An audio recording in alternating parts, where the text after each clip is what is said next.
On the wedding night of December 21st, 866 AD, over 200 Viking warriors pressed their ears against the wooden walls of a chamber in Kattegat, waiting to hear the sounds of consummation. What they heard instead was silence. Then, after hours, a woman's scream, not of pain, but of rage. When the door finally opened at dawn, the bed was soaked in blood, but not the blood anyone expected. The most feared military commander in Viking history, a man who'd slaughtered thousands, couldn't consummate his own marriage? And what happened next would involve deception, a secret lover, and ultimately a murder that historians are still trying to unravel 159 years later. This is the story the sagas tried to hide in coded language, because the truth was too scandalous, too intimate, and too dangerous to speak aloud. Before we reveal the shocking details of what actually happened in that blood-stained chamber, smash that like button. If you've ever wondered how Vikings dealt with sexual dysfunction, yes, they had it too. Subscribe, because what comes next involves a conspiracy so elaborate that it fooled an entire army and created a child whose true parentage sparked a murder. Comment below. Do you think Freydis' son was really? What you're about to hear is documented in the saga of Ragnar's sons, written between 1230 and 1280 AD, analyzed by medieval sexuality researchers like Dr. Ruth Mazokaris at the University of Minnesota, and has been deliberately mistranslated and censored by Christian monks who found the original Norse accounts too explicit. We're going to tell you what they couldn't. Across the breadth of Kattegat in the winter of 866 AD, the great heathen army had just secured its most devastating victories against the Saxon kingdoms. In the shadow of long houses adorned with carved serpents and the skulls of enemies, the settlement prepared for a wedding unlike any other. Smoke from hundreds of hearth fires merged with the gray sky, creating a perpetual twilight. The air smelled of roasting meat, fermented honey, and the sharp tang of the sea that had carried these Northmen to glory. This wasn't just another political marriage. This was the union of Ivar Ragnarsson, the tactician who had brought kings to their knees, the strategist whose very name caused Saxon mothers to quiet their children with fright. A woman whose own legend was just beginning to form in the midst of Viking lore. Ivar the Boneless stood, or rather was positioned, at 32 years old, a man whose physical reality contradicted every expectation of what a Viking warrior should be. Historical accounts describe him as having legs that would not support his weight, bones that some claimed were soft as cartilage, yet an upper body so powerful he could drag himself faster across a battlefield than many men could run. His eyes, witnesses recorded, were the pale blue of glacial ice, and when he fixed them upon you, you understood why armies broke ranks rather than face his wrath. What he wanted most was to be seen as complete, as whole, as enough. What he feared most was pity, that poisonous emotion he'd seen in the eyes of lesser men who were now long dead by his command. Freydis entered the saga at approximately 24 years old, a shield maiden who had fought in 3 major campaigns and bore the scars to prove it. Her hair was the color of winter wheat, typically braided with leather cords and silver rings plundered from Northumbrian monasteries. She stood tall, with arms corded with muscle from years of sword work. But it was her eyes, sharp and calculating as any general's, that truly defined her. She wanted freedom, in a world that offered women precious little of it. She feared invisibility, becoming just another broodmare. In a society where even warrior women eventually faced the loom and the cradle, a detail that humanized her amidst all the violence, she kept a small carved wooden horse from childhood, a toy her father had made before he died at sea, tucked always in her belt. What was at risk in this union was nothing less than the future of the Ragnar dynasty. Ivar's brothers, Bjorn Ironside, Hvitserk, Ubba, all had produced heirs. Only Ivar remained childless, and whispers had begun to circulate through the army. Could a man with boneless legs produce sons? Was he truly Ragnar's child, or had the gods cursed him? In a culture where virility and violence were inseparable, where a man's worth was measured in sons and slaughter, This wedding night carried the weight of legacy. Little did they know that what transpired would become one of the most analyzed, debated, and misunderstood moments in Viking history. The decision to marry Freydis was born not from love, at least not initially. It emerged from a strategic calculation during a war council in late autumn 866 AD, when Ivar's brothers had gathered to plan the next season's campaigns. According to the saga of Ragnar's sons, Vitzerk had been blunt. A leader of men must show he can create men. The challenge hung in the smoke-filled air like a blade. Ivar could have chosen any woman. Captured Saxon nobility would have been politically advantageous. A Danish princess would have secured alliances. But he chose Freydis, a woman who had once held a shield wall when 3 men beside her had fallen. A woman who looked at his twisted legs and never once glanced away in discomfort. She met his eyes as an equal. That, more than anything, is what drew him. If only they had known that the very qualities making this match perfect, pride, stubborn will, refusal to show weakness, would turn their wedding night into a battlefield of a different kind. The wedding itself followed Norse tradition with meticulous attention to symbolism. On the winter solstice, the darkest day of the year, over 200 warriors and their families gathered. Ivar wore armor polished to mirror brightness, positioned in an ornately carved chair that served as throne and wheelchair both, a seat he designed himself with wheels of solid oak and handles of walrus ivory. Freydis approached in a dress the deep red wool dyed with madara root, fastened with bronze brooches depicting ravens. The ceremony involved the exchange of ancestral swords, the sacrifice of a goat whose blood was sprinkled on both bride and groom, and the drinking of mead from a shared horn carved with runes promising fertility. But something else was being prepared in that moment.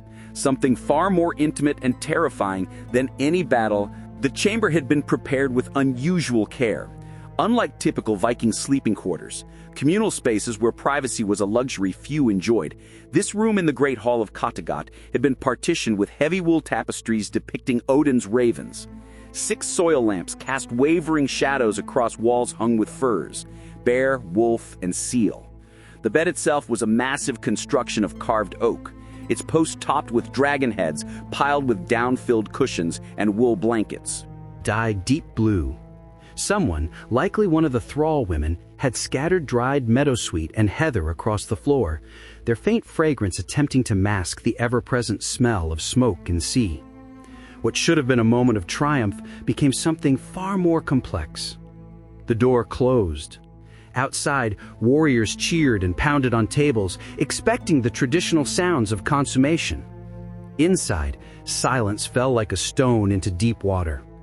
According to the most detailed accounts in the saga of Ragnar's sons, carefully analyzed by medieval literature scholars, the initial moments were marked not by passion, but by a profound, almost unbearable tension. Freydis stood near the lamps, still in her wedding dress, watching as Ivar maneuvered himself from his wheeled chair. His upper body strength was formidable. He could lift his entire weight on his arms alone, but the vulnerability of the moment was inescapable. This was where the television show Vikings took its greatest creative liberty, but also touched on a deeper truth. Ivar's condition, whatever its medical reality, created a situation where traditional Viking masculinity faced its greatest test. Medieval medical historians, including Dr. Rory Namath at Cambridge University, have proposed various diagnoses for Ivar's condition: osteogenesis imperfecta, brittle bone disease, a severe form of dwarfism, or even psychosomatic paralysis following childhood trauma. But the sagas are clear on one point: his legs did not function, yet his mind and will were sharper than any blade forged in Norway. What happened next can only be pieced together from oblique references in the sagas and the psychological reality of 2 proud warriors facing intimate vulnerability. Freydis spoke first. "The army expects to hear certain sounds," she said, her voice low and practical. Historical accounts suggest she was never one for romantic delusion. "Let them expect," Ivar responded. Then came the revelation that scholars have debated for decades. "I am not like other men. You knew this." And then the unthinkable happened. Instead of the consummation an entire army anticipated, something far more revolutionary occurred. They talked for hours. In a culture where men took what they wanted and women endured or resisted, where the wedding night was about establishing dominance and producing heirs, Ivar and Freydis did something radical. They negotiated. The sagas hint at this in coded language.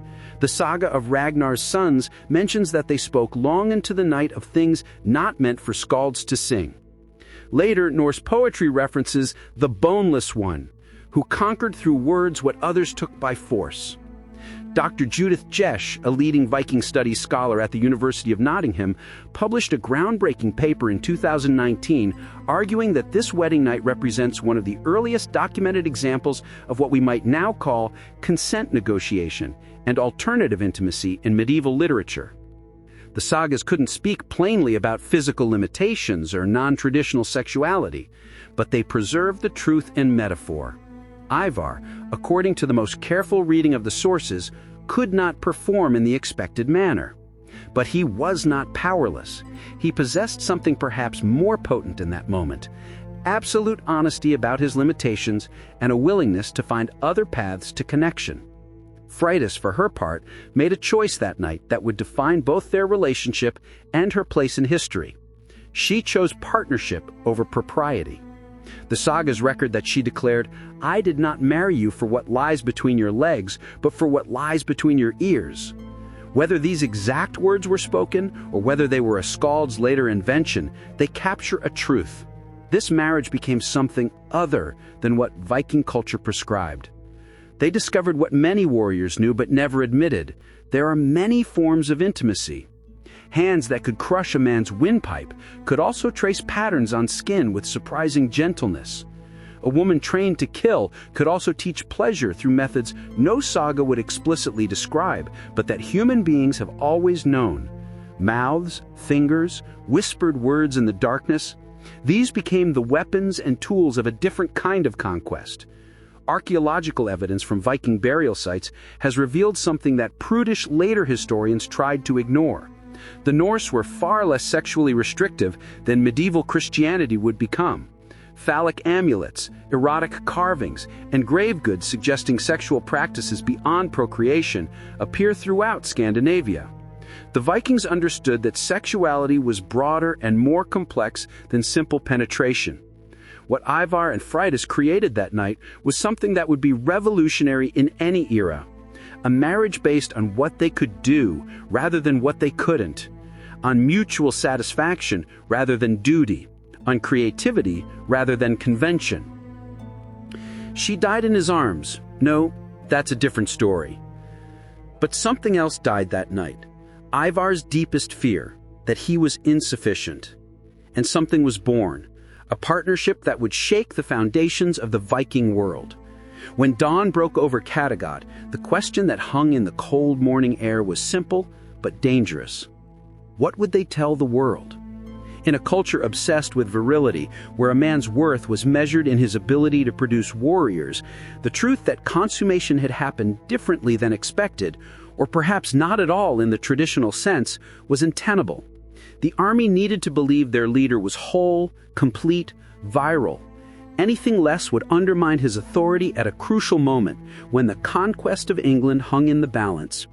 According to the tale of Ragnar's sons, when Ivar emerged from the chamber that morning, carried on his chair by 4 thralls, his face bore an expression of such fierce satisfaction that no man dared question what had occurred.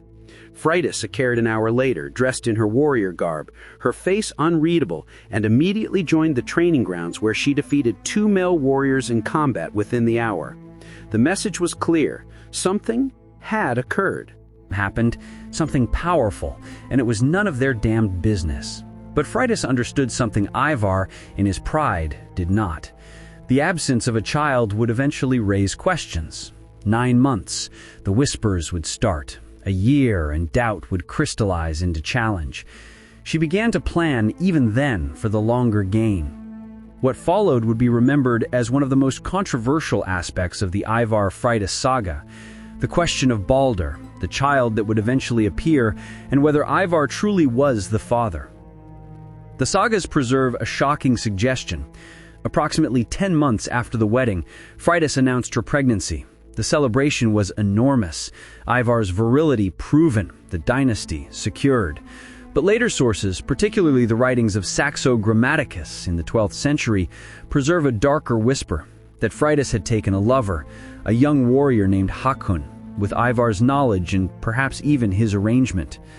Modern historians are divided. Some, like Dr. Downham, argue this is Christian propaganda designed to tarnish pagan Viking culture. Others suggest it represents a pragmatic solution to an impossible situation.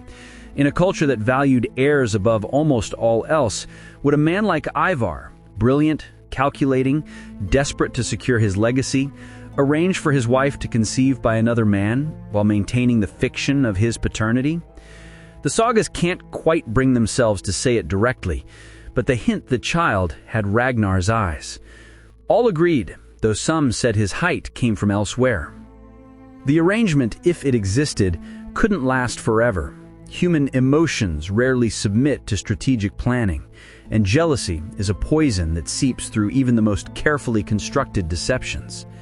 The saga of Ragnar's sons describes increasing tension between Ivar and Freydis. Over the years following Baldur's birth, Ivar became suspicious, paranoid even, about his wife's loyalties. Freydis grew frustrated with living a lie, confined to the roles of wife and mother when she had been a warrior. The very qualities that had drawn them together, pride, independence, refusal to submit, now drove them apart. In 870 AD, according to historical records, Ivar ordered the execution of a young warrior in his personal guard. The official reason was dereliction of duty, but sagas preserve a more troubling story, that the warrior was Hakon, and that Ivar had discovered or convinced himself that Freydis' child was not merely conceived through arrangement, but born from genuine passion that excluded him.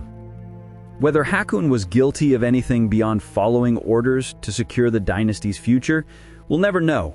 He was thrown into a snake pit, Ivar's favorite execution method, a dark echo of how his own father, Ragnar, had allegedly died. According to witnesses, the young man died without confessing to any crime, maintaining his honor to the end. Freydis' reaction was documented by multiple sources. She stood silent at the execution, her face carved from ice, and then walked away without speaking to Ivar for 3 months. The marriage, whatever it had been, died that day, even though both parties continued to live. But the tragedy wasn't finished with them yet. Centuries later, historians and medical researchers tried to untangle fact from legend, to understand what boneless really meant and what really happened in that marriage. In 2003, Dr. Ulla Mannering at the National Museum of Denmark led a team analyzing genetic material from burial sites potentially connected to Ragnar's sons. While they couldn't definitively identify Ivar's remains, they did find evidence of various skeletal disorders in high-status Viking burials, suggesting that disability did not preclude leadership in Norse culture. A revolutionary finding that challenges modern assumptions about medieval attitudes toward physical difference. In 2017, the television show Vikings brought this story to millions of viewers worldwide, making creative choices that sparked renewed academic interest. The show depicted Ivar as having osteogenesis imperfecta and portrayed his wedding night with Freydis as fraught with both desire and dysfunction, ultimately having him create a fiction around his masculinity that would lead to tragedy. While dramatized, this interpretation aligned with close readings of the original sagas. The cultural legacy of Ivar and Freydis extends far beyond Viking Age Scandinavia. Their story appears in medieval Icelandic poetry, in Renaissance histories, and now in modern television and literature. It resonates because it touches on timeless human concerns, the relationship between physical ability and worth, the definition of masculinity, the complexity of intimate relationships, and the deadly consequences of living lies. Books like the saga of Ragnar Lodbrok and his sons remain in print after nearly 800 years. Films from The Vikings 1958 to Vikings 2013-2020 have interpreted their relationship. Why does it still matter today? because we're still grappling with the same questions. What makes a person worthy? How do we navigate intimacy when bodies or minds don't conform to expectations? When is strategic deception justified in service of greater goals? This tragedy, and it is a tragedy despite any temporary victories, teaches us about the crushing weight of societal expectations. Ivar's greatest battles weren't fought on Saxon soil, but in the space between who he was and who his culture demanded he be. Freydis' bravery in facing shield walls paled beside her courage in choosing an unconventional path, knowing the world would judge her for it. It teaches us about the price of lies, even necessary ones. The fiction of Ivar's conventional virility maintained to preserve his authority ultimately poisoned his marriage and possibly led to an innocent man's death. The short-term strategic victory created long-term human destruction. It teaches us that human sexuality and intimacy have always been more complex than any single cultural narrative allows. The Vikings, for all their violence and conquest, seem to have had more space for that complexity than many later Christian societies would allow. Yet even they couldn't quite speak the truth plainly, hiding it instead in metaphor and suggestion. When does protection of reputation become corrosive? When does privacy become deception? These questions haunt Ivar and Freydis' story across the centuries. Picture Freydis' realization when she watched Hakon die, if he was indeed her lover, that the partnership she'd formed with Ivar based on honesty about limitations had transformed into something monstrous. Imagine Ivar's isolation, brilliant and broken, achieving empire but losing connection, proving his worth to thousands, while believing himself worthless to the one person whose opinion truly mattered. What other secrets hide in longhouse walls, in the coded language of sagas, in the silences between what could and couldn't be said?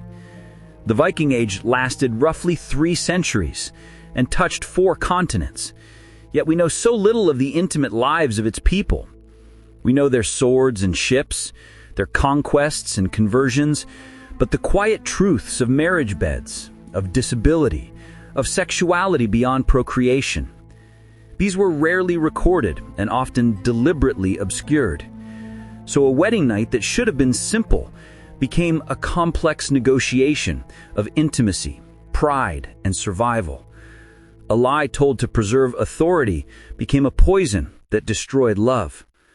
Over 1,500 years later, we're still reading, talking, and writing about Ivar and Freydis.